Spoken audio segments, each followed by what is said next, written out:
दुनिया में इस्लाम बाहर, अरब देशों से बाहर अगर कहीं पे आया तो भारत में सबसे पहले आया था।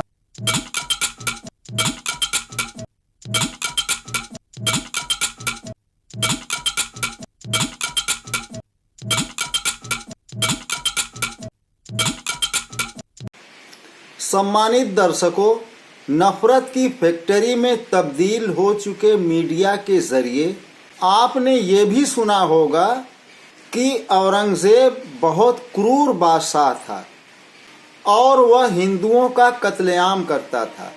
प्रतिदिन 50,000 हिंदुओं को कत्ल करता था। ज़रा जोड़िए, साल में 365 दिन होते हैं।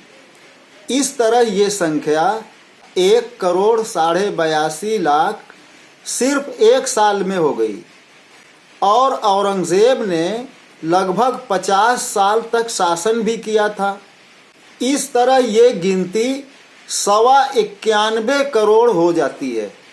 उस वक्त भारत की पूरी जनसंख्या 17 करोड़ से भी ज़्यादा नहीं थी और देश की 85% आबादी हिंदुओं की थी। जब अंधभक्तों को ये गुड़ा भाग करके बताया जाता है तो कहते हैं कि मैंने ये तो सोचा ही नहीं। तुम सोचोगे भी तो कैसे?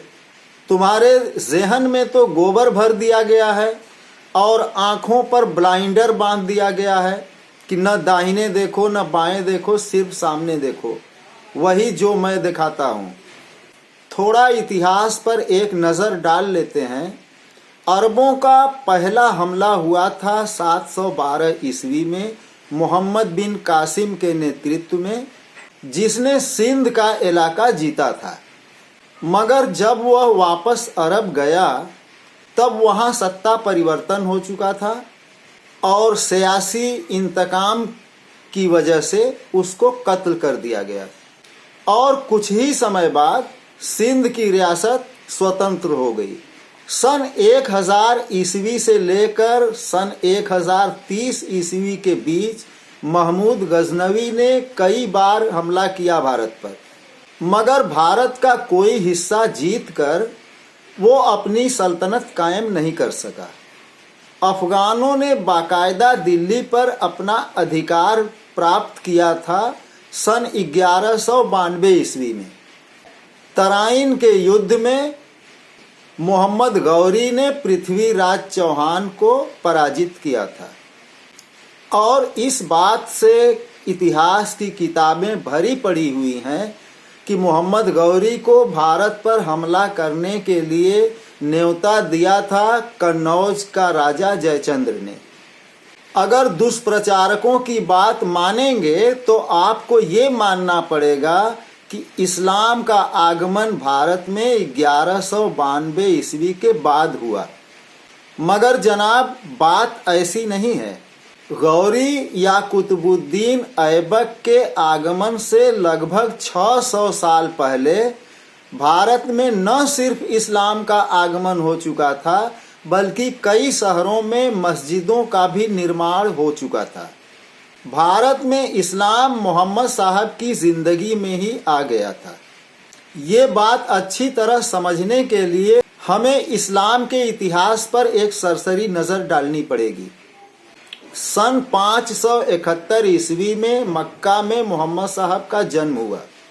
जब उनकी उम्र 40 साल हुई, यानी 610 ईस्वी में उन्हें नबूवत मिली, यानी उन्होंने अपने आप को नबी डिक्लेयर किया।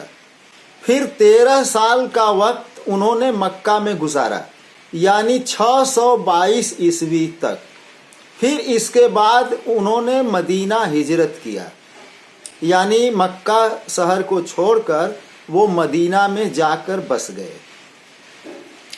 बसने के तुरंत बाद जो सबसे पहले उन्होंने मस्जिद बनाई, उसी मस्जिद को मस्जिद नबवी कहा जाता है और 16 या 17 महीने तक उस मस्जिद में जो नमाज होती थी वो बैतुल मुक़द्दस की तरफ रुख करके नमाज पढ़ी जाती थी, यानी मस्जिद का रुख बैतुल मुक़द्दस की तरफ होता था।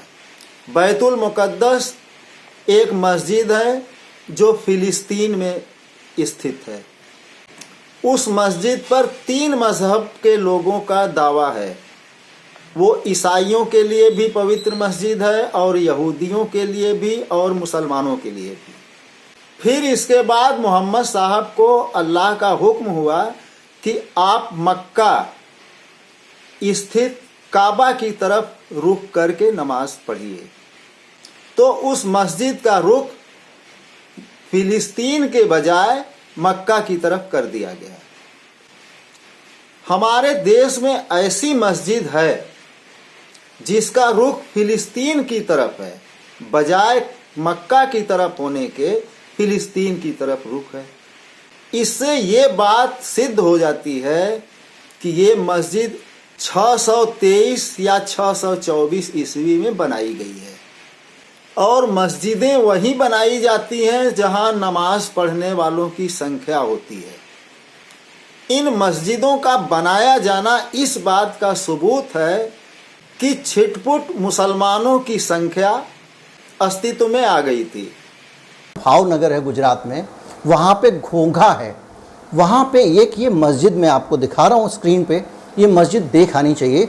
ये मस्जिद हिंदुस्तान के इतिहास की बहुत महत्वपूर्ण मस्जिद है और ये जब आप आक्रांताओं के आने की बात कहते हैं, महमूद गजनवी के आने की बात कहते हैं, तो उसके आने से भी 300-400 साल पहले से ये मस्जिद खड़ी है। ये मस्जिद उस ज़माने से इस भारत की धरती पर है, हमारे भारत की धरती पर है जब मोहम्मद साहब जिंदा थे। ये उस समय की मस्जिद है। आपको अगर 7वीं शताब्दी के शुरू में ये बनी थी, इस दुनिया की उन गिनी चुनी मस्जिदों में से एक है जिसका रुख यरूशलेम की तरफ है। ये काबा की तरफ देख के नहीं बनाई गई है। यहाँ अगर नमाज पढ़ेगा आदमी तो उसका रुख यरूशलेम की तरफ होगा, क्योंकि उस दौर पे जो नमाज पढ़ी जाती थी उसमें काबा की तरफ रुख नहीं होता था, बैतुल मुक़द्दस रुख इसको कहा जाता है। और वो जाके फ़िलिस्तीन के अंदर एक जगह पे ये रुख होता था और वहाँ पे यरूशलेम में ये रुख करके पढ़ी जाती थी। यानी मोहम्मद साहब के ज़माने में जब काबा में नमाज पढ़ी जाती थी, उससे भी पहले मोहम्मद साहब जब मौजूद थे भारत में, गुजरात में ये मस्जिद मौजूद थी। ये भारत के इतिहास की धरोहर है। दुनिया में इस्लाम बाहर, अरब देशों से बाहर अगर कहीं पे आया तो भारत में सबसे पहले आया था और जो शुरू में मस्जिदें बनी थी उन्हीं में से एक ये है। तो ये बड़ी निशानी है। मैं आपको गुजरात में ही नहीं रोकूंगा क्योंकि वीडियो लंबा हो जाएगा, मैं और आगे लेके चलता हूँ।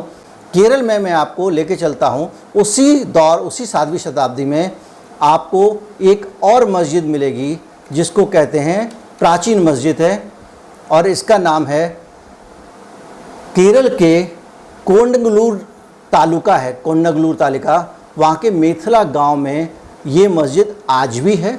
इसका नाम है चेरामन जुमा मस्जिद। इस मस्जिद को बड़ी अच्छे से वहाँ मेंटेन किया गया है, लोगों ने इसका ख्याल रखा है। ये गुजरात में नहीं है, गुजरात में मेंटेन नहीं हो रही है, केरल में हो रही है। ये मस्जिद भी उससे भी पुरानी है, उसी दौर की मस्जिद है। और इस मस्जिद को 629 सन 629 में, आज सन 2100 है, इसे 629 में इसको बनाया गया था और ये उससे 300-400 साल पहले बनी थी। ये दोनों मस्जिदें, एक और मैं आगे बताऊंगा, ये वही 5-7-10 साल के अंदर में बनी हैं। और इन सभी मस्जिद को बनाने वाले लोग आक्रांता नहीं थे। इसको बनाने वाले अरब के बहुत सारे व्यापारी थे जो उन दिनों आया करते थे। वो गुजरात में आए, गुजरात में उनके साथ में बहुत सारे लोग आए, उन्होंने धर्म का प्रचार किया, मस्जिदें बनी। वो केरल में आए, वहाँ पे मस्जिद बनी। केरल में तो वहाँ के एक राजा को लेकर बहुत सारे किंवदंतियाँ हैं जिनका मैं जिक्र करना नहीं चाहूँगा क्योंकि किंवदंतियाँ इतिहास नहीं होती हैं। दोस्तों, भारत में इस्लाम का विस्तार किन परिस्थितियों में हुआ, अगला वीडियो हमारा इसी पर आधारित होगा, उसको देखना न भूलिएगा। मेरे चैनल को सब्सक्राइब कर लीजिएगा और घंटी वाला बटन भी दबा लीजिएगा ताकि हमारा आने वाला वीडियो आप तक आसानी से पहुंच जाए।